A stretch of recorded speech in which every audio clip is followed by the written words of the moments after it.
Hello, sir. Good evening, Prime Minister, sir. How are you? Very well. 58 days on the motorcycle. I'm still alive, so I must be good. Well, I would like very much to salute you for the spirit of resistance and for what you are doing to save the soil of earth.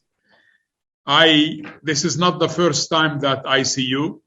I have seen some of your videos, and I have realized that I am talking to an exceptional man who is a medical doctor in a way, and a sociologist, an environmentalist, but on top of all, a philosopher. So I congratulate you on what makes you, really, and I appreciate the wisdom that is enclaving your mind. This is something that is very important to us. And also, it is not really strange for an Indian man to become a philosopher. That is where philosophy was born anyhow. It was not born in Greece. It was born maybe earlier than the Greek philosophers. But anyhow, so I wish you all the best and my full support. And I take your initiative seriously. And I should tell you one important thing. I was having, like 5-6 years ago, I was talking to an Indian a group of activists, and one word I kept using is that referring to Palestinians under occupation, that we are attached to our land.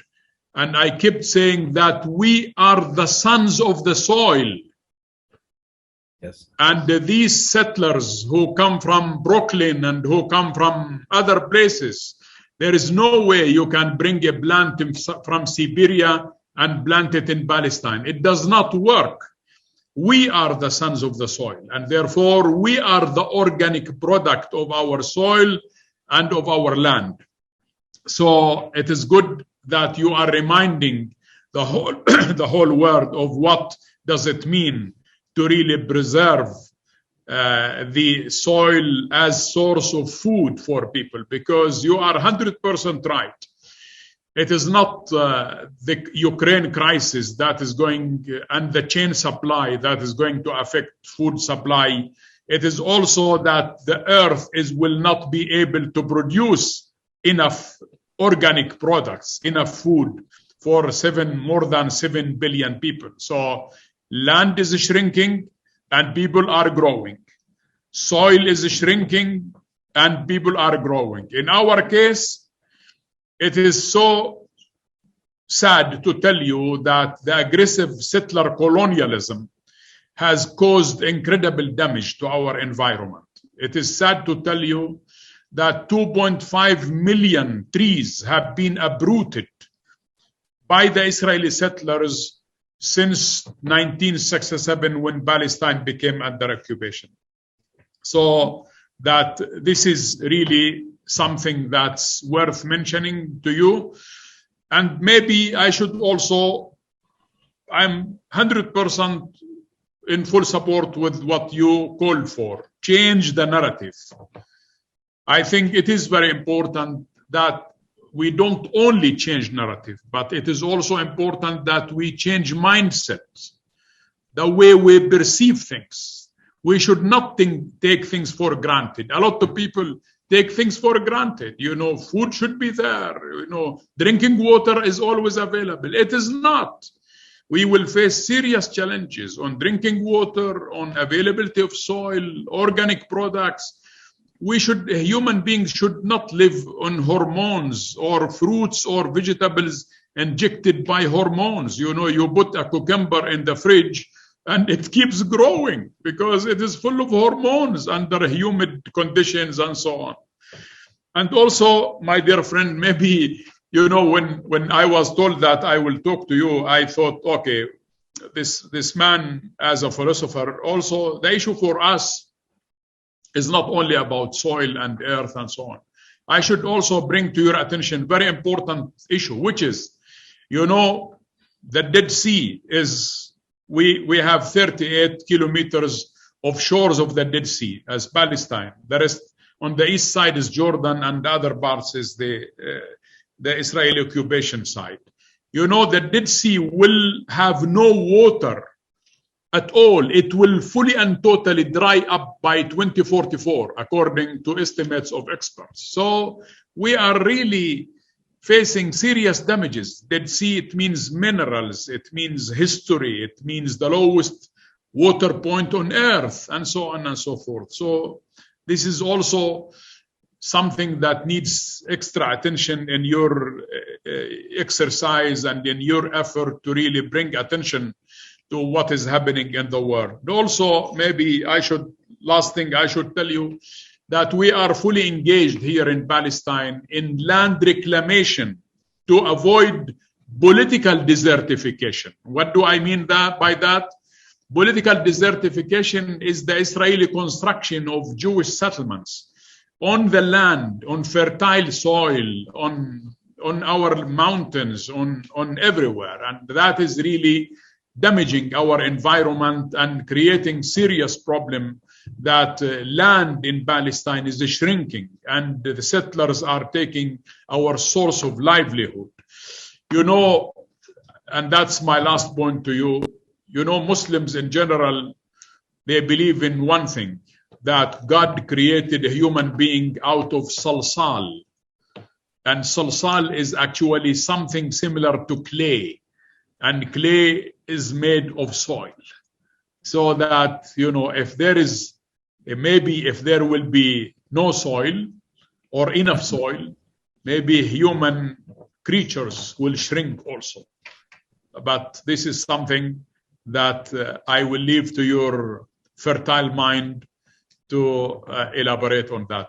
I salute you and I respect your initiative and my full support of what is needed from the Palestinian side to support you. I'm ready to do that. So, all the best. Thank you very much, sir. And it's a pleasure and a privilege to be talking to you. When we were passing through Palestine, we had about 5 to 6 hours. We thought we will engage with you or somebody in your government, but unfortunately we got stuck in the security for almost 6-7 hours. So it got late and because of that we had to leave.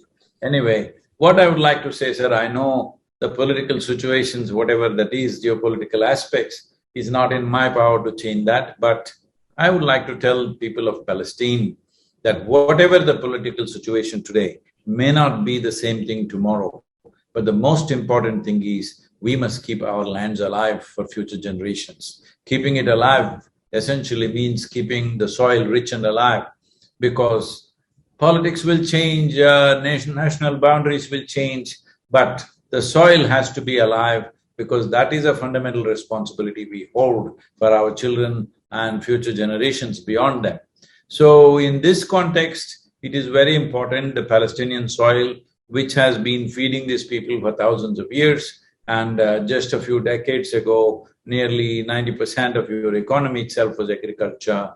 Unfortunately, it has shrunk now for whatever reasons. But the important thing is, no matter which nation we belong to, no matter what kind of strife or troubles we are going through, this is something we have to do as human beings, that we keep our soil alive, because soil is not our property. It's come to us from previous generations. We must pass it on as a living soil for future generations. You were talking about water, sir.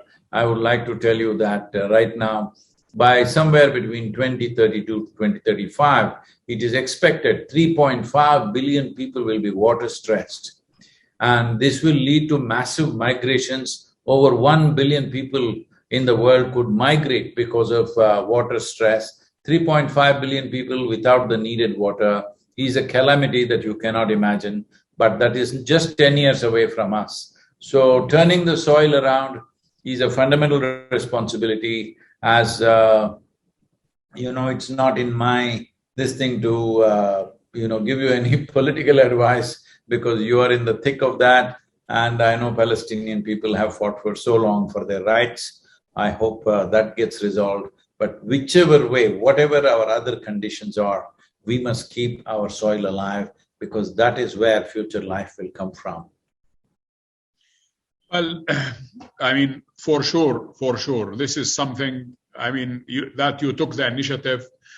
I'm sure that you will receive support from everybody people who do really care about, I mean, the way you're handling it is not an environmental issue. The way you're handling it is also a source of living, a source of income and survival. I mean, you're talking about a survival of humanity, and therefore this is something that should be of an international orchestrated effort. And I think the attention you are drawing by covering 70,000 kilometers of travel here and there to bring attention of people, I think we appreciate that, we support that, but maybe we need more than, you know, a foundation like yours. And I think you need an orchestrated effort. United Nations should adopt this sort of thing. And, you know,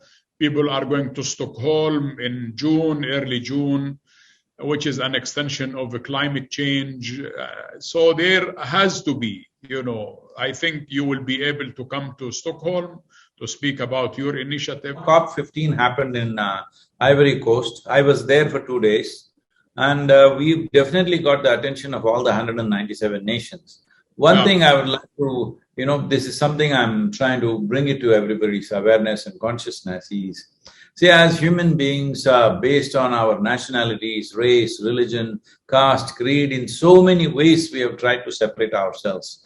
But even if people do not understand what is this all-inclusive consciousness or whatever, at least we must understand we all come from the same soil, we eat of the same soil, when we die we go back to the same soil.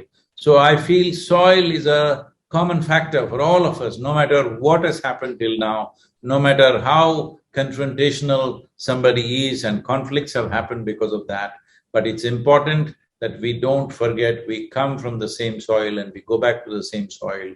So using this as a common factor, as a common denominator, I feel there is some possibility of solving situations in our lives, because as generations pass, if we continue the same conflicts, unfortunately, the future generations will suffer. So this Save Soil movement, one thing is it's an ecological movement, but also it would be wonderful if people use it as a unifying factor among people.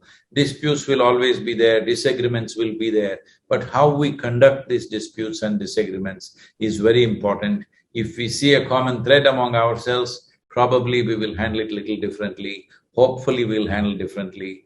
And it is my wish and my blessing that Palestine should see peace and prosperity. There are many people from Palestine who are with us in our centers, both in India and United States. And it's very unfortunate that they have to be spread out all over the world without being in their own homelands. Hope this will come to some kind of solution, but above all, till that happens, we must make sure our soil is rich and alive, because that could be the most valuable thing in the next few decades.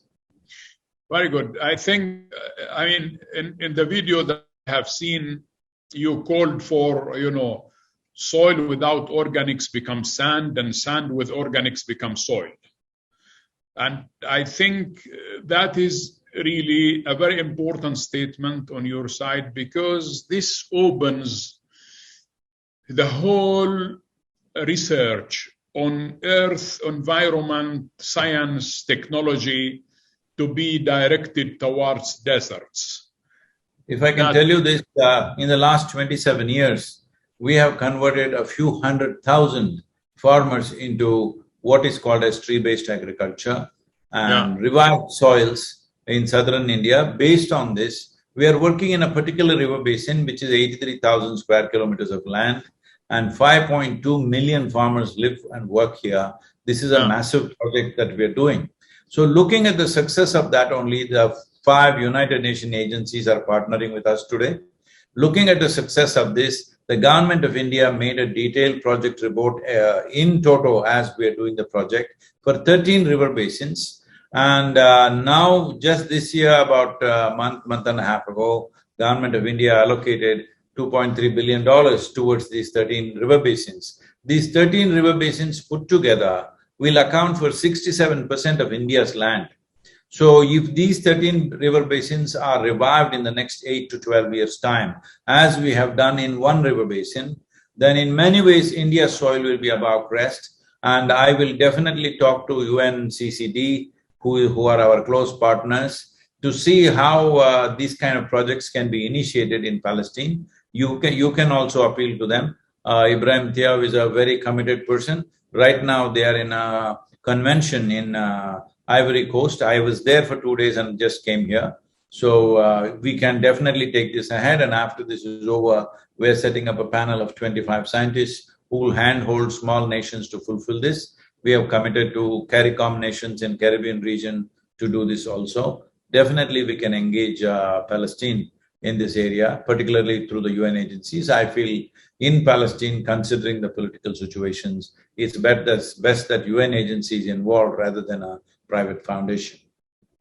Very good. I mean, we have really all UN agencies are functioning and working in Palestine, UNDP, UNFPA, United Nations, UNRWA. I mean, nearly every UN agency is actually here. And I take the idea that you propose that Palestine will be part of this. I welcome that, and we are ready to engage with this initiative. Whatever needed to engage us, I will be more than happy to do that. Thank you very much, sir. Thank you for your generosity and giving your time for this. I hope to visit you in the near future sometime and spend some time in Palestine with all of you. Thank you very much. I wish you all the best and keep the good work going. I salute you, your energy and your dedication. All the best. Thank you, sir. Namaskar. As-salamu. Bye-bye.